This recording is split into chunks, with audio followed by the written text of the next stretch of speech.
18 বছর আগের আবু গরিব কারাগারে নির্যাতিত ইরাকি বন্দীদের সাথে আমেরিকান সেনাদের এই হাসিমাখা ছবিগুলো পুরো বিশ্বকে নাড়িয়ে দেয়।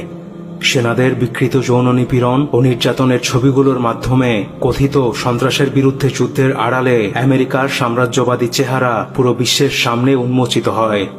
স্পষ্ট হয়, শান্তি, মানবাধিকার, গণতন্ত্র প্রতিষ্ঠার অজুহাতে বিশ্বব্যাপী আমেরিকা চরমভাবে মানবাধিকার লঙ্ঘন করে যাচ্ছে।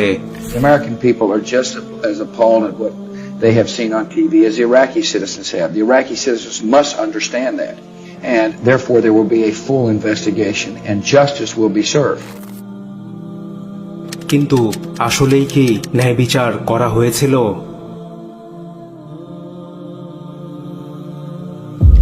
I take the threat very seriously. I take the fact that he develops weapons of mass destruction very seriously. On my orders, coalition forces have begun striking selected targets of military importance to undermine Saddam Hussein's ability to wage war.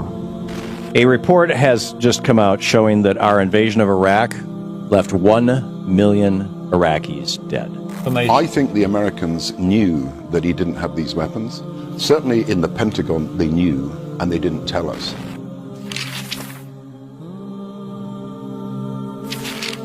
Mr. Bush, when are you going to apologize for the million Iraqis that are dead because you lied? You lied about weapons of mass destruction. You lied about connections to 9/11. You lied about Iraq being a threat. You sent me to Iraq. You sent me to Iraq in 2003. My friends are dead. Joshua Castile. You killed people. You lied. You lied about WMD. A million Iraqis are dead because you lied. My friends are dead because you lied. You need to apologize. Apologize.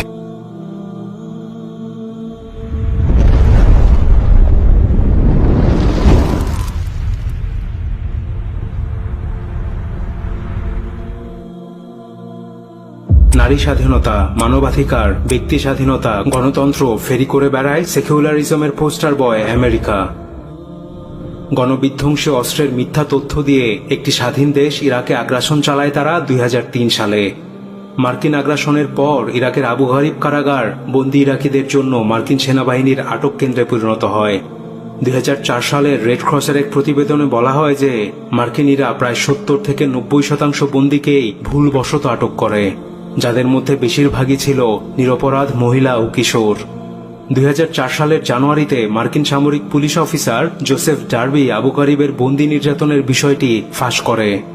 সে মার্কিন সেনাদের দ্বারা ইরাকি বন্দীদের নির্যাতিত হওয়ার ছবিগুলো সেনাবাহিনীর তদন্তকারীদের কাছে পেশ করে। এর প্রায় 4 মাস পর এপ্রিলে সিবিএস নিউজের 60 মিনিট নামক এক অনুষ্ঠানে আবু গরিব কারাগারে মার্কিন সেনাদের দ্বারা ইরাকি বন্দীদের নির্যাতনের ছবি সম্প্রচার করা হয়। সেখানে মার্কিন নারী সেনাকে শিকল দিয়ে এক ইরাকি বন্দীকে কুকুরের মতো ধরে রাখতে দেখা যায়। আরেকটি ছবিতে কাপড় দিয়ে মুখ ঢাকা এক বন্দীকে দেখা যায়, তার হাতে বৈদ্যুতিক তারের সংযোগ দিয়ে একটি বক্সের উপর দাঁড় করিয়ে রাখা হয়েছিল। একটি ছবিতে দেখা যায় ইরাকি মুসলিমদের নগ্ন করে একের উপর অন্যকে রেখে পিরামিড বানিয়েছে আমেরিকান সেনারা।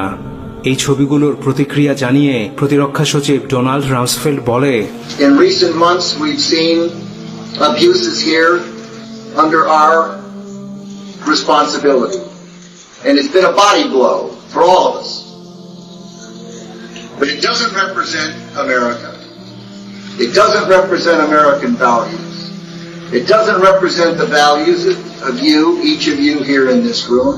এর কিছুদিন পর নিউ ইয়র্ক ম্যাগাজিনের রিপোর্টে প্রকাশ হয় যে প্রতিরক্ষা সচিব ডোনাল্ড রামসফেল্ড আবু গরিবের ইরাকি বন্দীদের উপর নির্যাতনের জন্য দায়ী ছিল। 2008 সালে সিনেটের একটি প্রতিবেদনেও রামসফেল্ডের জড়িত থাকার বিষয়টি নিশ্চিত করা হয়।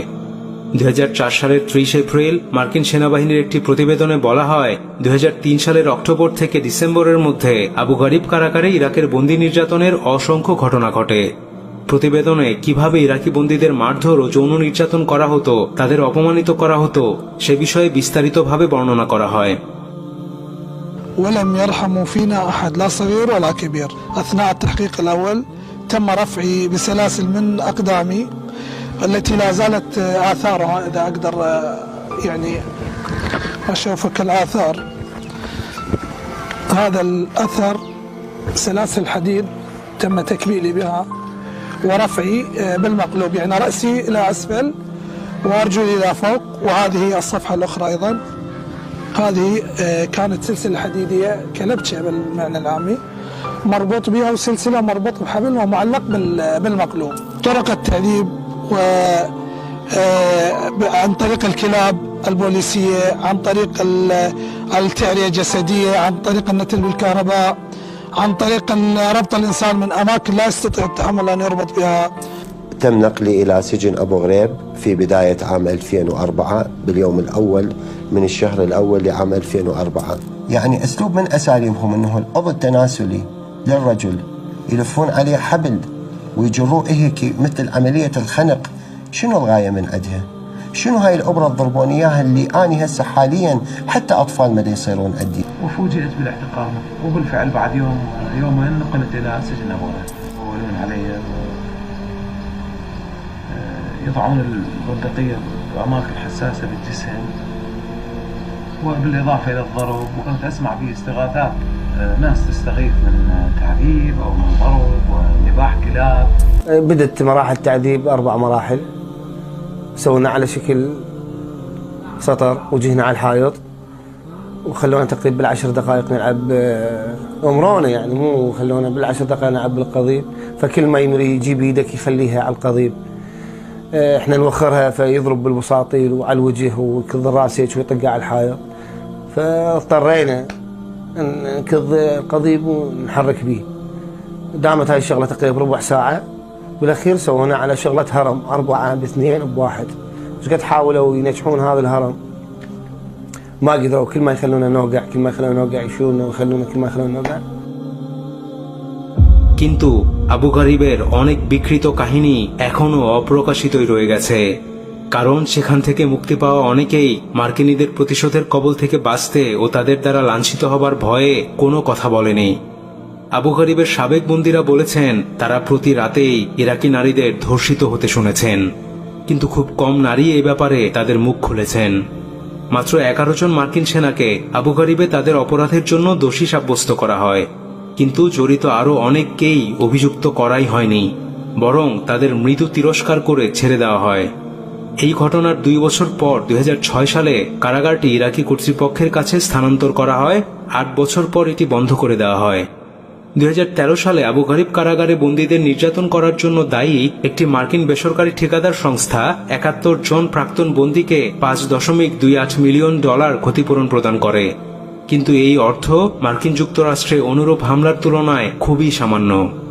পুরো বিচারটি ছিল আন্তর্জাতিক আইন, জেনেভা কনভেনশন ও মানবাধিকারের সাথে তামাশার শামিল।